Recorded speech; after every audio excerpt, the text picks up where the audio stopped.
atheists, you druids, all you new converts, you sage disciples, and even you who think life might somewhere have meaning, welcome.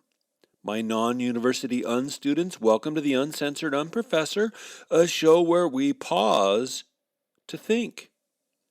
First, today, you gotta own your stuff. Me? I was wrong again. That makes for 2 times in my life now. I hope you didn't go place a big bet at Vegas with my prediction of manslaughter and rioting following the Derek Chauvin, George Floyd death verdict. Nope. The Minneapolis jury convicted him of second-degree murder, third-degree murder, and manslaughter. The judge will sentence Joe Chauvin in 7 weeks or so, and the judge could give him 40-plus years. A reason I'm happy in this instance to be wrong about my prediction? No Minneapolis or national rioting. I hope the jury wasn't taking potential rioting into their verdict, but I'm happy there's not been rioting and looting. We just made a crazy fast trip to New York City for my daughter's wedding, where I officiated the ceremony near the steps of the Brooklyn Bridge. The beautiful city skyline was on the blue horizon behind us. It was just a glorious morning. But we had been previously just a little nervous about the possibilities of huge crowds and protesting and rioting while we were in New York City. And again, great that didn't happen. So sometimes it's good to be wrong.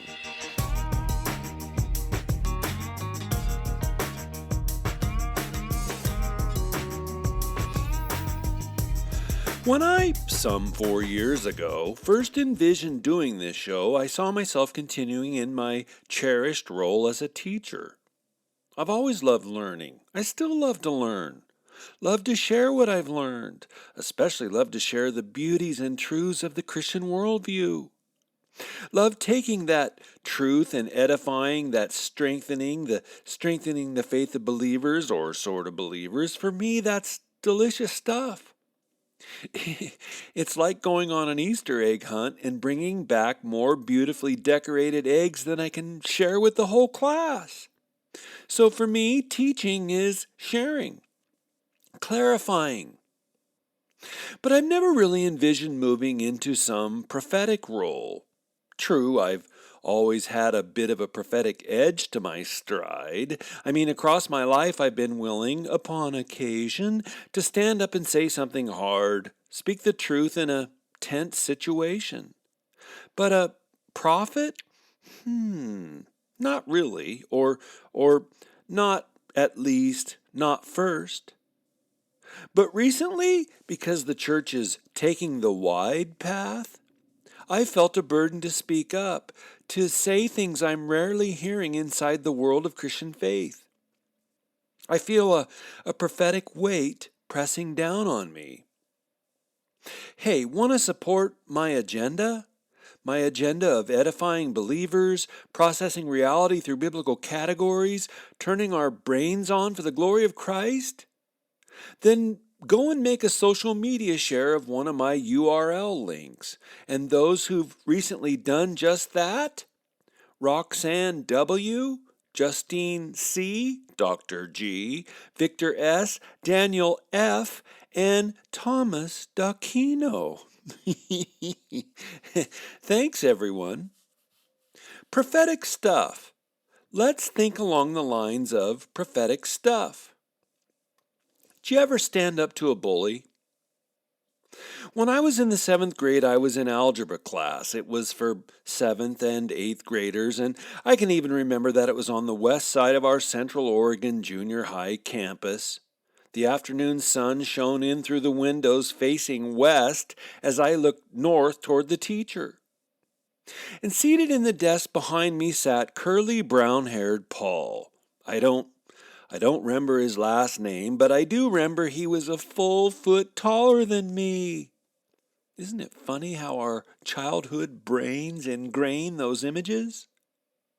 Paul, he was an early sprouter, tall for his age. Me? I hadn't moved into a growth spurt yet there in the 7th grade, so we were a full 1 foot in height apart. And tall 8th grade Paul, he relished punching me, little Eddie the 7th grader, in the shoulder. Either while we were walking down the hall into class or right as we were sitting down, he'd punch me so hard in my shoulder that I would have to choke back tears. And you know what? I just took it. I never told the teacher, never complained to my parents, didn't even think of how to get Paul suspended from school. Back then it was just part of the fabric of society. Older kids picked on younger kids. And me, I got punched regularly for an entire semester. It was awful. I never stood up to him, never told him to knock it off, never hit Paul back, never protested. I just let the bully run over me. And since it was such a regular practice, I knew he truly enjoyed punching me and waiting for my eyes to tear up. And my point for telling you that dolorous story? The American church today is a feckless, spineless, shy 7th grade kid. Even though the new social justice religion is, like a taller 8th grade bully, stabbing Christianity and Christians in the eye with a red-hot poker, even though the new woke religion is openly saying, we intend to shut you down, hurt you, and make you pay. Most Christians are ignoring the entire dynamic. Is it apathy? I don't know. Is it naivete? I don't know. Email me and tell me what's going on at uncensoredunprofessor@gmail.com. But these 7th grade Christians are hoping woke Paul, the 8th grade bully, will just stop punching them, and then maybe things will return to normal. They hope. Then they could soon get back to being uncomfortable, socially awkward 7th graders standing in the corner of the hall. Oh, but you guys, here's how it works with bullies. If you don't take a stand, they will punch you hard in the shoulder every dreaded day, and then laughingly tell their friends what a wimp you were for quietly taking it. One self-help website, Platform for the Good, notes the following about the psychology of bullies. Bullies lack personal awareness. Interestingly enough, it appears that most bullies are completely unaware of how they're perceived. Often they find ways to justify their behavior and have no concept of how their peers actually see them. For the most part, they consider themselves well-liked, though this is usually just a result of fear-based manipulation and people being too afraid to speak up. The website continues. Bullies have low self-esteem.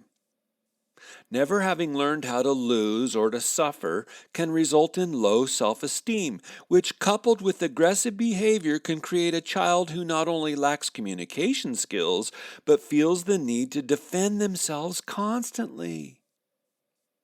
It's due to this that so many bullies are able to make peace with what they do. They see threats and insults everywhere they look, and in their eyes, everyone else is asking for it. As an act of projection, they lash out as a defense mechanism and then often seek out weaker victims to bolster their own sense of superiority. End quote. Good grief, is that Antifa to the core or what? Is that the wokerati to a T or what? Projecting their fears and neediness onto the rest of society, thinking that they're esteemed while they do all that when they are really not? Wow. Let me get back to the webpage. Bullies need to feel in charge of someone. This lack of self-esteem can foster a need to be in control of something. So they lash out and assert their dominance over others as a means of coping. By having a say in someone else's day, it helps them cope with not having a say in their own. Again, that was the website Platform for the Good.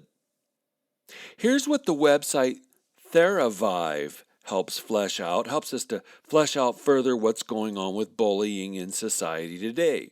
It says, today, with the digital world, bullying no longer simply happens in one's personal space.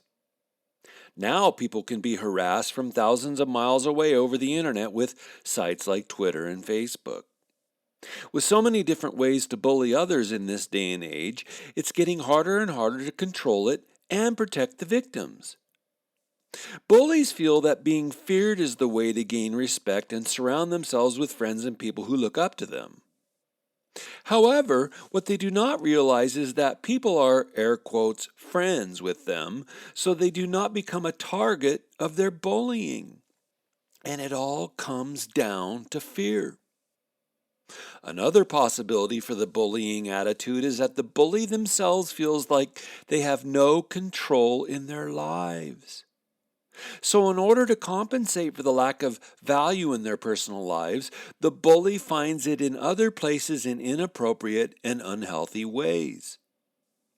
Sometimes the only explanation is that the bully is a mean and cruel person who only feels good when they can cause others harm. These types feel no remorse and rarely stop bullying, and this may be a pattern for their entire lives. Bullies usually have a sense of entitlement and superiority over others and lack compassion. They lack impulse control and social skills. End quote. There again from a website, Theravive. So if I were to sum all that up, I'd say, what's bullying about? Control. What did you say, you? What'd you say? Tell me again. Bullying is about the need to control. Or better, more accurately, bullying stems from a hole in the soul. Bullies are trying to fill that soul hole with power or the esteem that comes with power. They actually find solace in making other people suffer. Their lack of peace is a projection onto their victims. Their violence is a projection of what is going on inside their own souls. Mercy. And of course, the irony today, it's the woke mob that would be the first to tell you that bullying is wrong. Life is so weird. Hey, did you ever see Christmas Story? Careful, kid, you'll shoot your eye out. It's my favorite Christmas seasonal show. And one of the cool truths that movie teaches, you gotta stand up to the bullies. Scott Farkas and Grover Dill loved to wait in the alley after school and then kick and punch glasses-wearing Ralphie and his little brother Randy. And just like 8th grade tall Paul in my life, coonskin hat wearing Farkas and his pugnacious little buddy Grover would stand and laugh derisively at the kids they just punched and tormented every single day. But if you've seen the movie, then you know. But one day, Ralphie stood up to Farkas, took a swing at Farkas, got angry and actually went to blows with Farkas.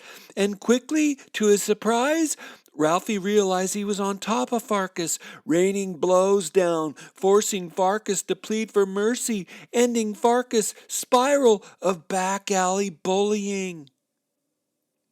If you don't stand up to a bully, you're likely to get bullied every darn day. And the church today, as feckless and fearful as I've ever seen a group of people in my life. And that when all it would take is a few million in a country of 330 million to take a collective and bold stand and tell the bully to knock it off. And then we might return to normal. As it stands now, we may never go back to normal. We are never in our lives in America going to enjoy the life the way it was back in 2019. Because enabling the bully, well, it only enables the bully. But, Ed, we're supposed to turn the other cheek. Yeah, right. And if I thought we were taking some principled, noble, go ahead and hit me on the other side of the face too, subject to subject, person to person, responsible moral agent to responsible moral agent relational stance, I'd have a dollop of respect for what's occurring. But, and you know this, my listener, that's not what's going on. Not at all. Believers are terrified to say that critical race theory is just the same old racism wearing a fancier straw hat. Believers are terrified to say that Marxism 3.0 is just the same old godless ideology wearing a new turtleneck sweater. No, the church is that quiet seventh grader in the hallway corner, hoping to go unnoticed and be left alone. Go ahead. I double dog dare you. Do a search on how to deal with bullies. You'll consistently come across answers like, be confident, remain calm, keep your composure, maintain boundaries, act decisively, preserve your sense of self, join with others to oppose a bully, deal with the problem early on. My you thinkers? In short, all of those websites are saying, stand up! You probably won't need to go to physical blows, but you do need to stand up. Take courage. Take a stand. Bullies tend to respect those who will confront them. Now, obviously that's not true for online bullies. They positively get an adrenaline rush out of being anonymous. Me? No more. I just ignore online bullies. After years of trying to reason with them, seduced facts, seduced historical truths, I've mostly gone to ignoring them. They're not interested, despite all the cries and lies to the contrary. They're not interested in a true dialogue, so I ignore them. Recently, I posted on an Idaho state politician's Facebook page. Within a day, I was called out by 4 people I've never met. They were just begging for a to and fro, for a long emotional back and forth, a chance to bully me. What did I do? Ignored them all. Social media is almost never a place for thoughtful dialogue. Don't waste your time. Don't get baited into a phony name-calling trap. It's almost always pointless. They want to shame and silence you, not share and think with you.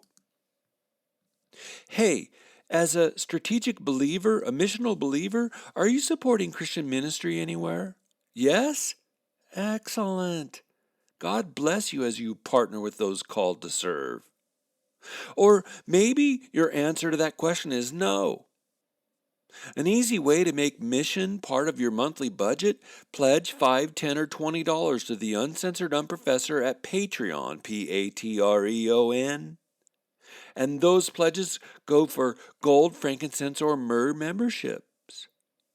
There are some book giveaways for my supporters. There are also monthly exclusive for members podcasts.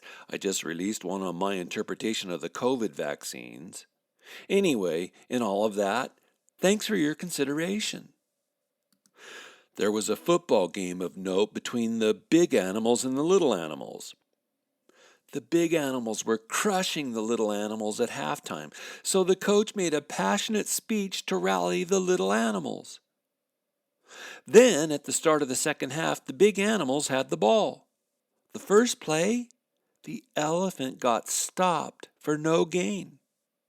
The second play, the rhino was stopped for no gain. On third down, the hippopotamus was thrown for a 5-yard loss. The defense huddled around the coach, and he asked excitedly, "Who stopped the elephant?"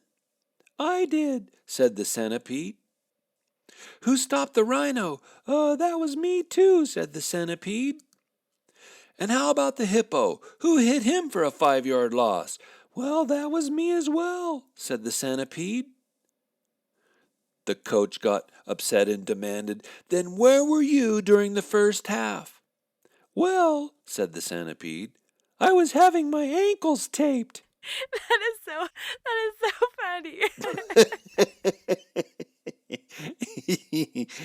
Thank you for that one, Mikey's Funnies. More than ever, you guys, life requires interpretation. Postmodernism builds on the truth that much of life is hermeneutics. You got to read and interpret and discern and sort both the people in your life and the times in which you live. And sticking your collective heads in the sand and playing ostrich is not the same as turning the other cheek. Jesus called us to be shrewd as serpents, not outmatched like ostriches.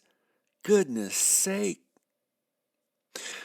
Well, trying to interpret this historic era, trying to discern the concentric rings of cultural collapse that I'm watching during our 2 12-hour travel days, 2 12-hour mask-wearing days to New York City and back, my wife, Tanya, and I talked about what we're watching, the societal meltdown, the slow death of our culture. Over a meal in the Salt Lake City airport, she said, Ed, most people are just uncomfortable taking a stand. They hate confrontation. They hope it'll all just go away.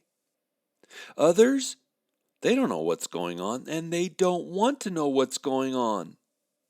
And still others, they think if they just emotionally love Jesus with their whole hearts, that this will all stop miraculously and then return to normal. She's right. There's probably more than one explanation for the current massive Christian disconnect. In an article I just read last night in the Claremont Review of Books, the author said, Why does a nation die? Because the nation wants to. I had to read it twice. I thought, man, that's abrupt. But it's probably true. A nation dies because it wants to. And me? I could live with the death of the nation if I didn't believe it would also lead to the most widespread suffering in human history. If the death of that nation wouldn't lead to my grandchildren suffering in unspeakable ways. There's more at stake in all of this than me and my 401k program. There's more at stake than how much longer we will be able to travel freely without a government-encrypted tracking card. Sometimes you got to stand up to a bully. So, where then is this headed? What's my read, my hermeneutic? What's this mean for believers, for the church, for the freedom of religion in society? Well, for starters, you need to go watch a YouTube video. It's called The Sword and the Trowel, TSTT. The Sword and the Trowel. Stop living by lies, soft totalitarianism, and comfortable Christianity, an interview with Rod Dreher. What was that again? The Sword and the Trowel, Stop Living by Lies, Soft Totalitarianism, and Comfortable Christianity, an interview with Rod Dreher. Dreher is spelled D-R-E-H-E-R. Listen to that, and you can learn how the secular superpowers will finally make everyone submit. And you may not like what those sword and trowel Christian thinkers say, but you need to begin to consider what those brave souls are processing, how you might strategically begin to plan. Because what they talk about is where we are headed. I think they're issuing a sober prophetic warning. It happened in Germany, it happened in Russia, it happened and is happening in China. Lord, have mercy on Hong Kong. Lord, protect Taiwan. It can happen here in America. We're moving in that direction at warp speed. It's plain for all who have eyes to see and ears to hear. My listener, let me clarify. For believers, This is now what it has always been about, being faithful. Taking a stand and being faithful. Faithful to the identity of Christ, faithful to the character of Christ, faithful to the beauty of Christ, the holiness of Christ, the words of Christ, the revelation of God, and all of that, yes, can be done in quiet, lived out, embodied ways. All of that can be done in group, in collective effort ways, done in prayerful ways, but take a stand. Bullies frequently back down when they're opposed.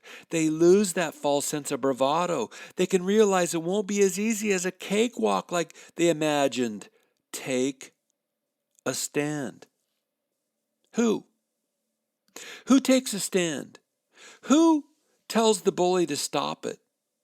Who tells the bully he has an ugly soul that is opposed to God and the things of God?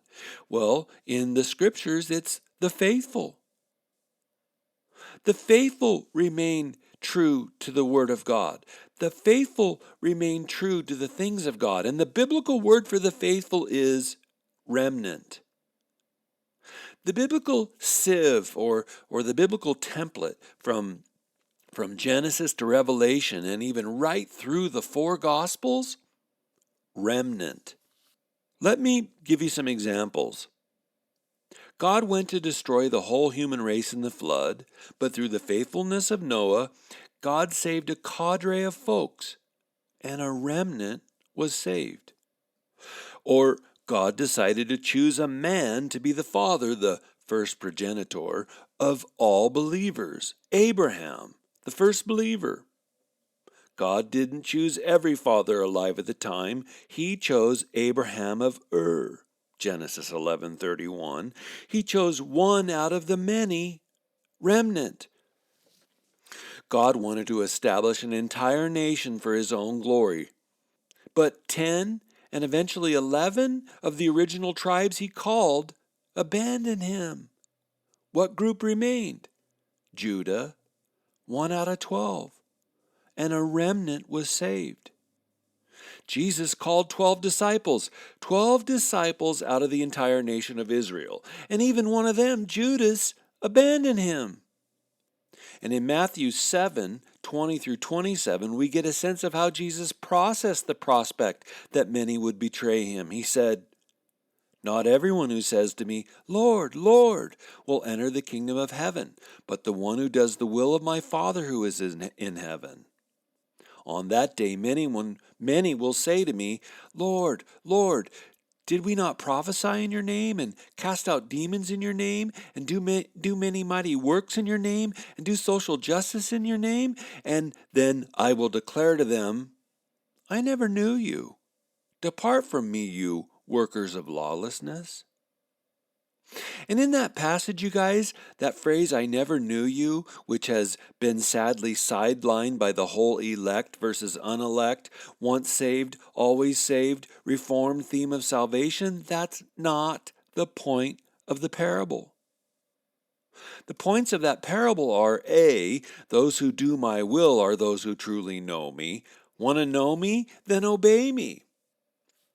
And B, point of that parable, don't even consider betraying me. Those who betray me?